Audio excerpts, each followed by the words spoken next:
that most people, like you said, would have given up. And in fact, when I was 15, I even tried to commit suicide myself and suffered consequently for years suicidal thoughts as a result of everything.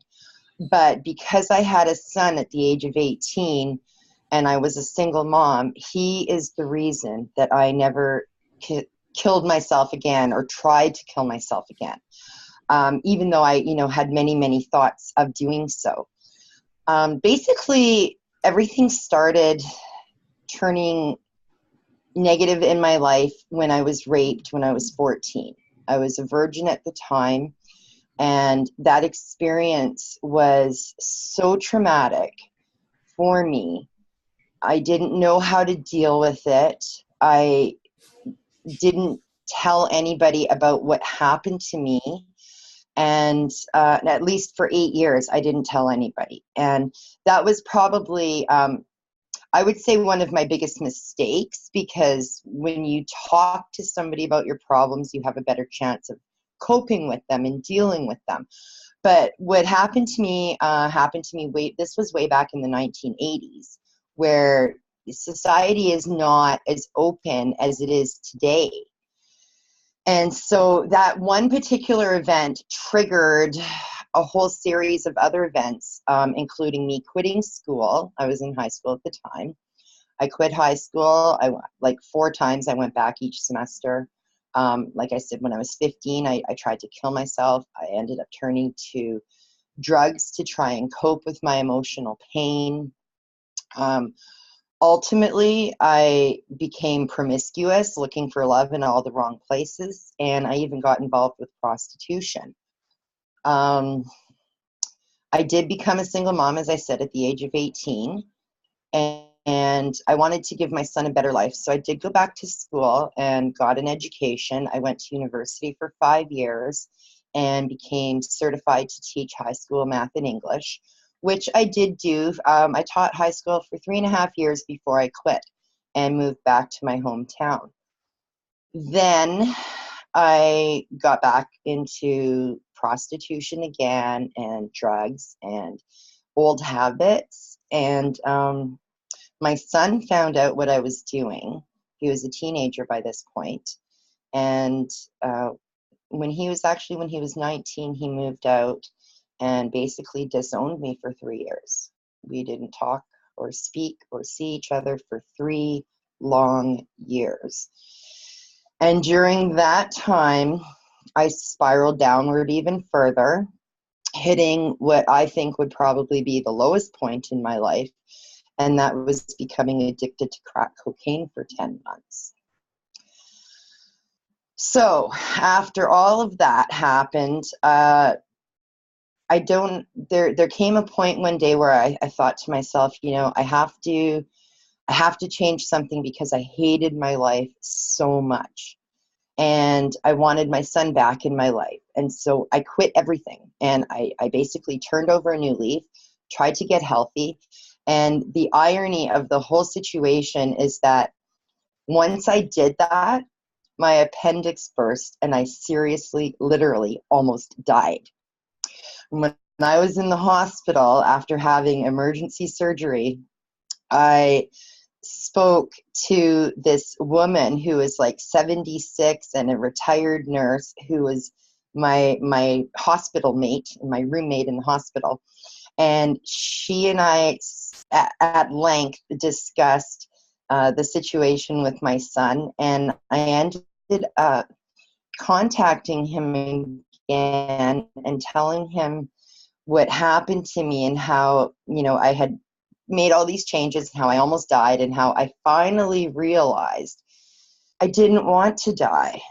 After all of those years of wanting, my pain to end and not wanting to deal with anything, I had an epiphany in the hospital, and I realized, you know what, I want to live. I want to accomplish my dreams. I want to, I have so many goals that I haven't met yet, and that I've talked with my son about for years prior.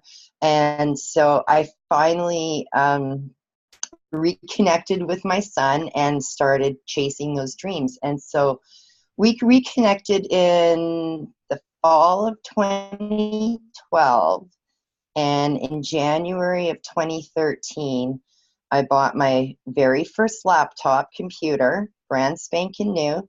I started blogging, and I started making a name for myself online. And within a year, I was earning money as a freelance writer and editor.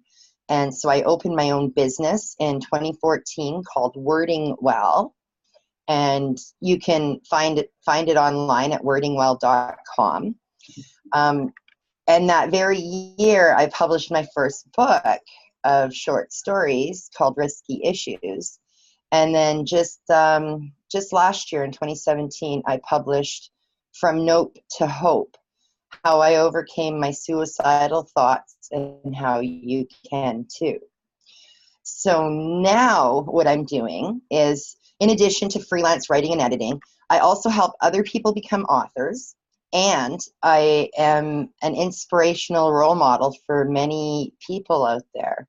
So my life has taken quite a positive turn, and I never expected to be here in this position. But I'm going to tell you an interesting story, Brian, about how this book came about, because I shared my experience of my suicide attempt on my website, and I noticed that I was getting over 500 people a day reading that article about what to do. You know, it's called I Want to Kill Myself, What Do I Do? And when I realized so many people were suffering from depression and suicidal thoughts and feeling to that extent that emotional pain and anguish and uncertainty as to what to do with their lives and how to cope with everything, I thought, you know, I have to share the techniques that I've learned over the years and help these people even more. And so that's what I did. I ended up writing a book called From Nope to Hope. And I share so many different strategies and techniques in that book that I learned not only through counseling, because I did seek counseling and I was in counseling for quite a while, but also one of the biggest secrets to my newfound changed mindset is the use of positive affirmations. And I even give that chapter away for free on my website. It's called How to Use, what's it called exactly? How to Use Positive Affirmations to Improve Your Life. And the reason that I'm such a big fan of those positive affirmations is because that's the single most strategy that works the fastest. Like after using the positive affirmations for only a week, you'll start to see changes. And if you continue to use them, you'll see more and more and more positive changes as each day goes by. And they're simply amazing. I love them. That's chapter 8 in my book, actually, and it's completely free on my website for anyone who wants to access it. There's another chapter that's also free. It's called Using Meditation, the Law of Attraction and Visualization to also help change your mindset and feel more positive. And then there's additional chapters too, but you'll have to buy the book for that. Well, you know, that only makes sense. I want to step into this point because so much of what you said, I want to follow up on because it's critical that people understand this. And I want to make sure that you send me the links when we're done talking to those free chapters so I can share them with the people who want to go and dive into that. Definitely. But just looking at those really hard parts of your life that I can't even imagine experiencing, being raped at such a young age or any age. Yeah. You know, something that is supposed to be sacred, your virginity, being lost in such a traumatic way. And at an age where you don't know how to talk about it, how do you process it? You know, how do you reach out to anybody? I've known women throughout my life who have been raped at different ages, and it's astounding how common it is. I know, it's ridiculous. There's so many predators out there, and it just makes me sick. And, you know, a separate issue of fear of speaking up because of how you may be blamed for what was done Mm-hmm. to you. And then the addiction to crack and the dropping out of school, just losing your way and being lost in the world and losing connection with your son. But it sounds like, and just from people I've talked to that had been addicted or had been caught in other self-destructive habits, there's not this belief that you're going to succumb at some point to this, because all you're trying to do is deaden the pain. You just want to deaden the pain in the moment, and you don't think, oh, this is going to kill me if I keep doing this. Right. But then you had that moment in the hospital where death was staring you in the face. Mm-hmm. And then you realized, oh my God, this is real. Exactly. I could lose my life, because I tried to commit suicide when I was 15. I had cancer when I was 18. So I faced the reality of that death like, wow, I'm not immortal, no matter what BS I tell myself. Yeah, and it's a real eye-opener when you realize, like, when your thoughts actually become a reality, and you're faced with, like, oh my God, this could be it. And, when just recently, about a month ago, I found myself back in the hospital because I was having trouble breathing, and I couldn't walk more than 20 feet without, like, huffing and puffing and gasping for breath. So I went to the hospital. They diagnosed me with having blood clots in my lungs. Yikes. Yeah, it was very scary. And they fixed me up. Fortunately, whatever my problem is treatable with drugs. They hooked me up to A IV. lot of blood thinners. Yeah, they sent me home with a prescription of blood thinners. They had me on 2 different kinds in the hospital. And while I was there, I was outside one day talking to this young woman of 27 years who told me that she was in the mental health ward. And something made me ask her if she was suffering from suicidal thoughts or tendencies. And she said that she had tried to kill herself more than 20 times. She's tried to overdose. She's tried to, do all sorts of things. And subsequently, I talked to her about my book, but I said to her, I said, I'm willing to bet that you actually don't want to die. You just want your pain to end. She says, Lorraine, you're right. And I said, I know, because I've been there. I've tried to kill myself. I felt that pain. I felt that hopelessness.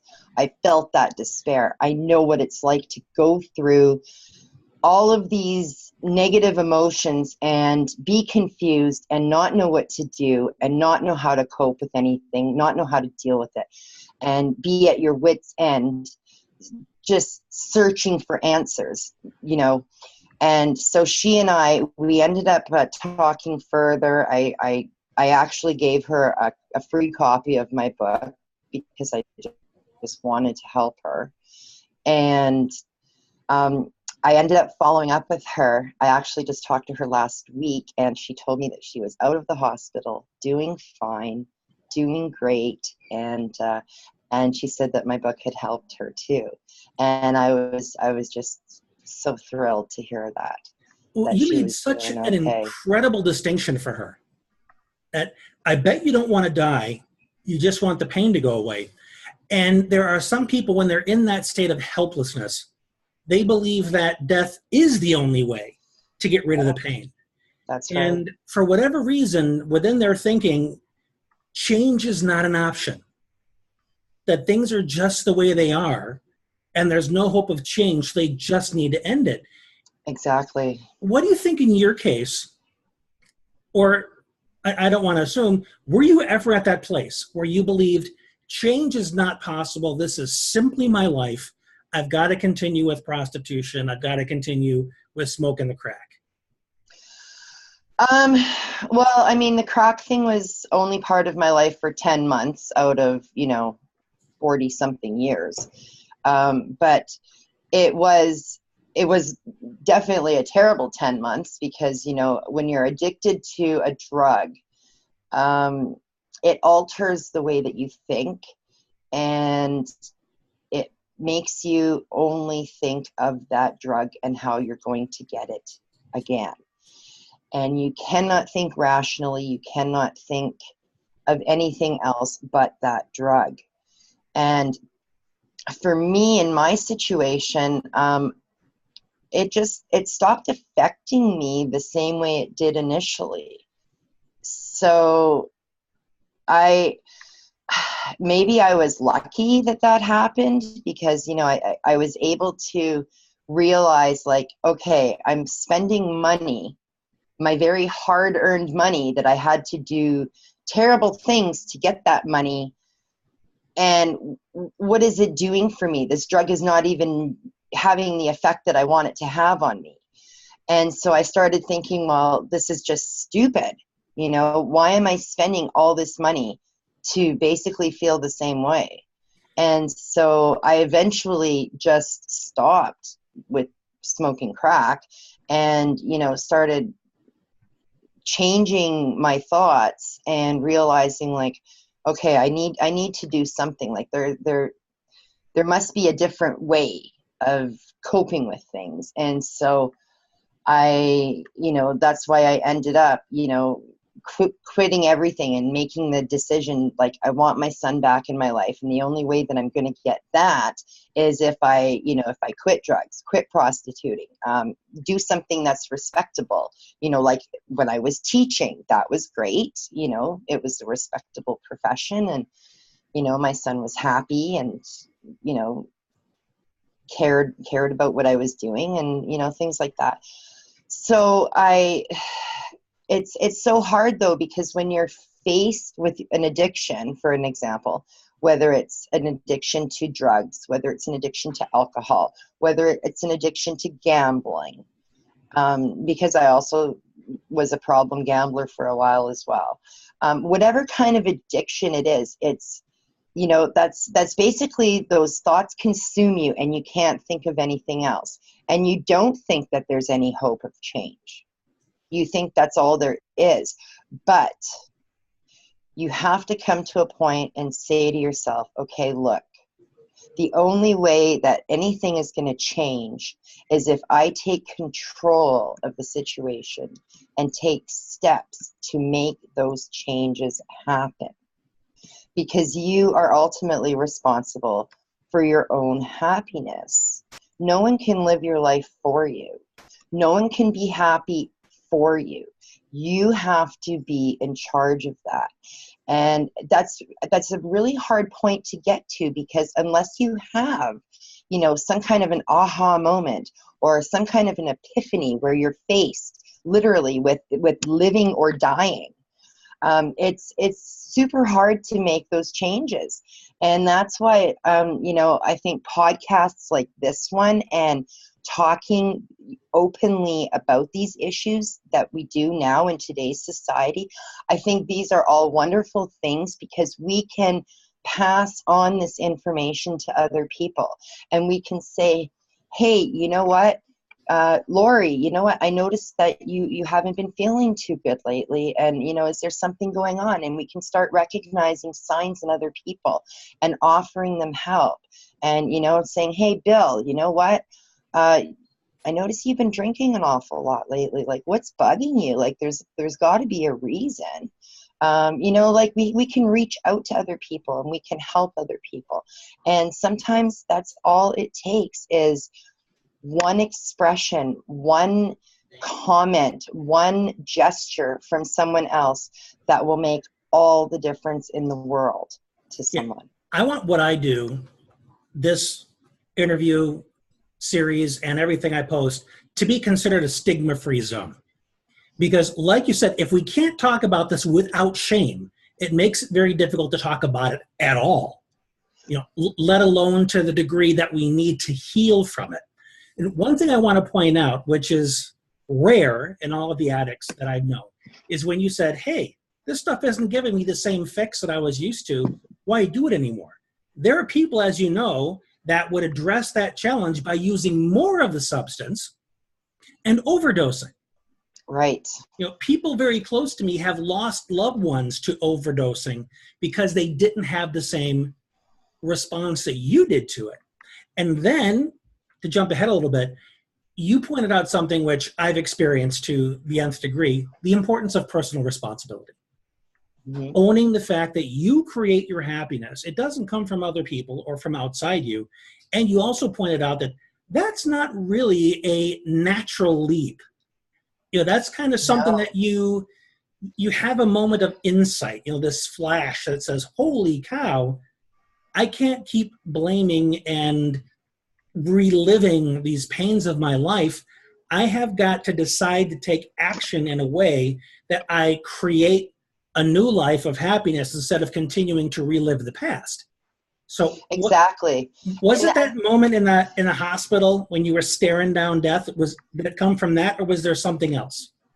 That was my big epiphany moment, yes, when I was in the hospital after my appendix burst, and I literally was dying. Like, I was in so much pain physically that I didn't know if I was going to live to the next day. And when I talked to the surgeon, she was very hesitant about operating on me because of my weight. She was a very young doctor. I would say probably between 25 and 30.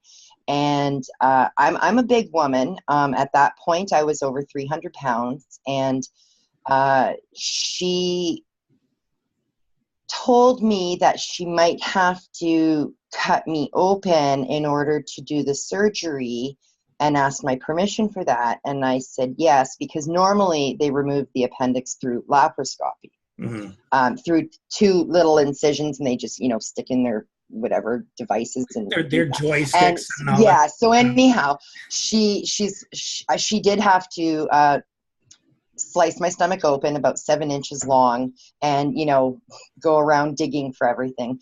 When she came in the next day to talk to me, she said, "Oh, it's a good thing that, you know, we did the surgery, because your appendix burst into so many pieces. I had to go digging around to get them all out." She said, "You are going to be in pain for a few months. It's going to take you several months to heal."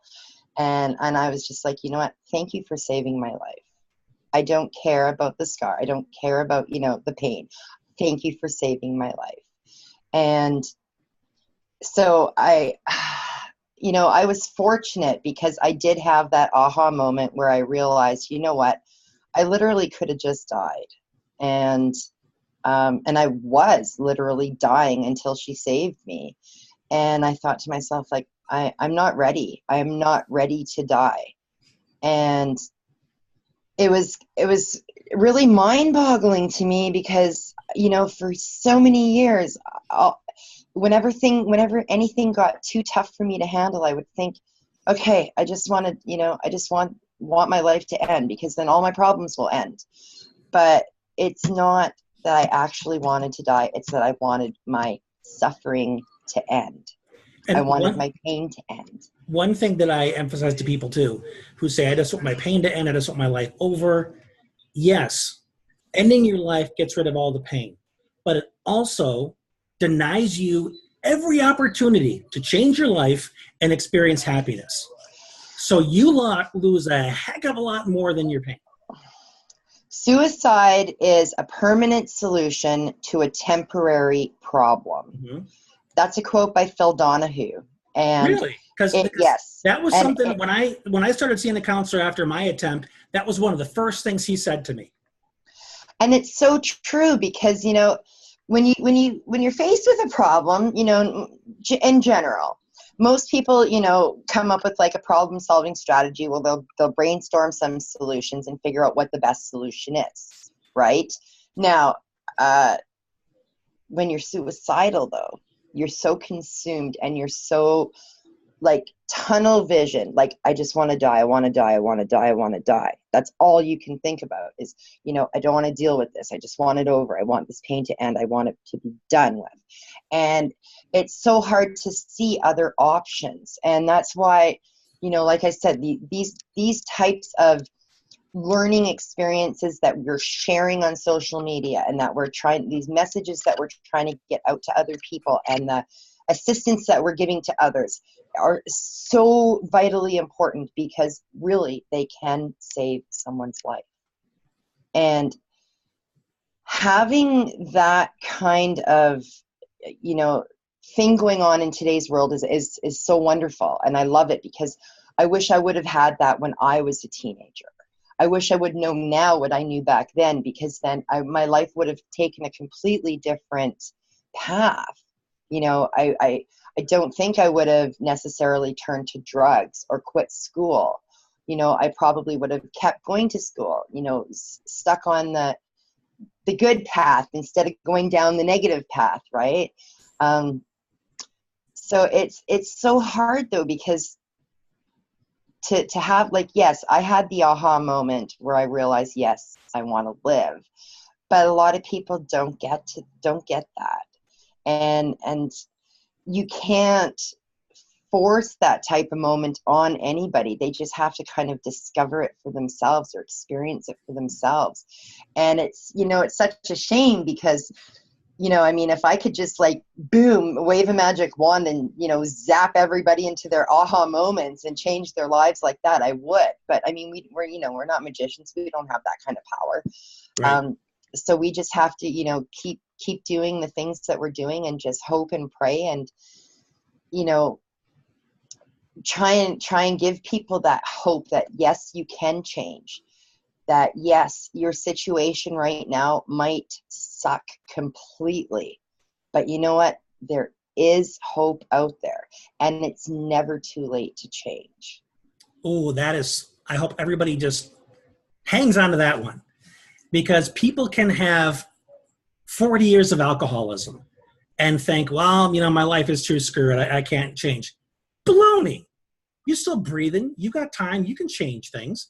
Now, I could talk to you for hours, Lorraine, but there are two main questions I want you to answer before we wrap up. Okay. The first one is, what keeps you from sliding backwards into that previous life that you had? Oh my goodness. I have absolutely no desire to go down a negative path ever again. Since 2011, I have been completely drug-free. I feel so much better for it. I have reconnected with my son. He is now 28. I'm 46, and we have an excellent relationship. He's still young enough where he has that, you know, that strong positive energy all the time, and it's infectious. You know, when I talk to him or hang out with him, I feel it too.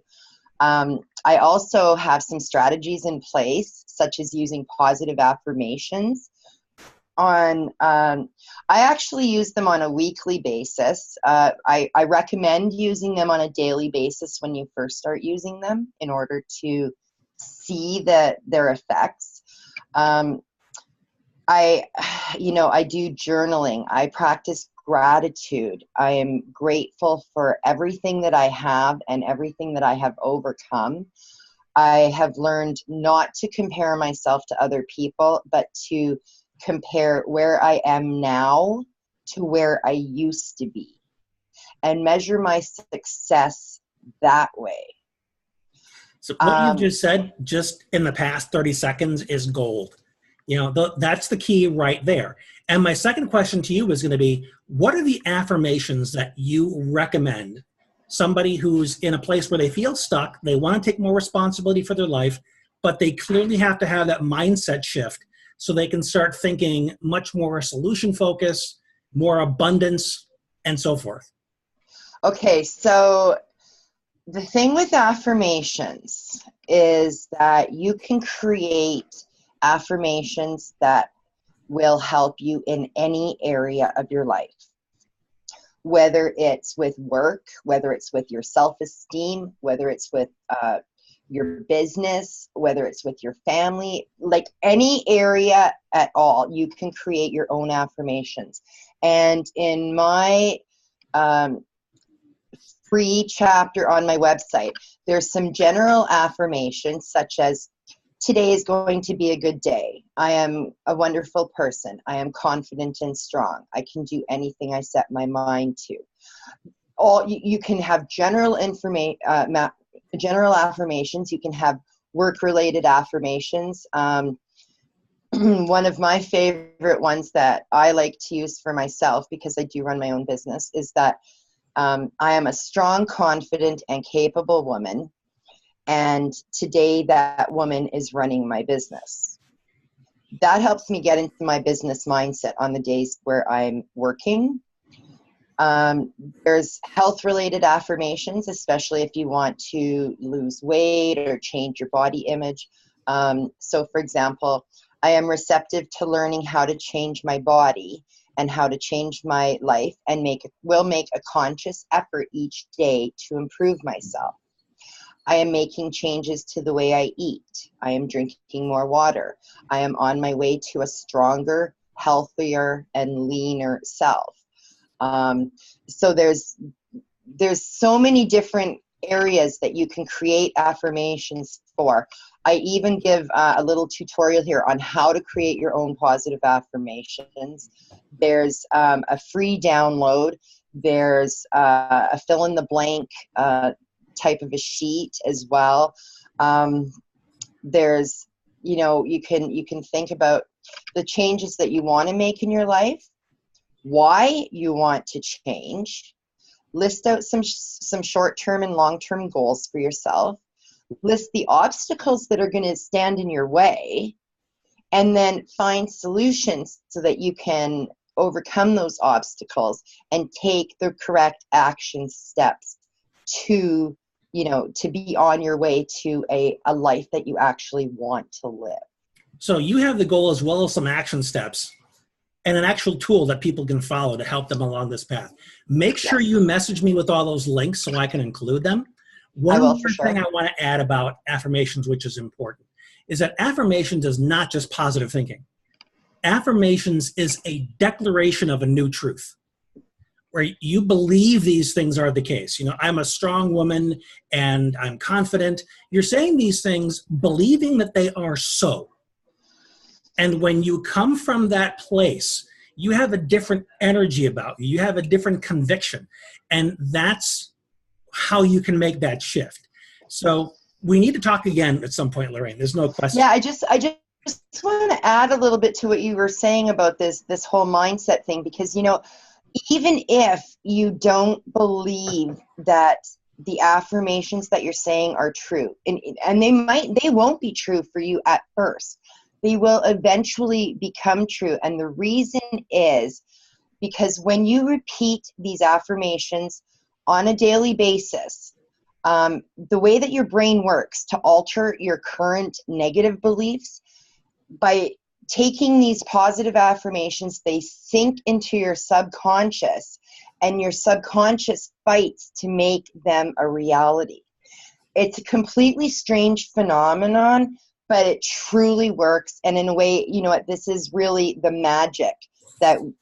only magic that we can actually perform with ourselves, because our brain is so complex. And if we just feed it these thoughts all the time, it's going to say, oh, well, you know what? This is my new reality.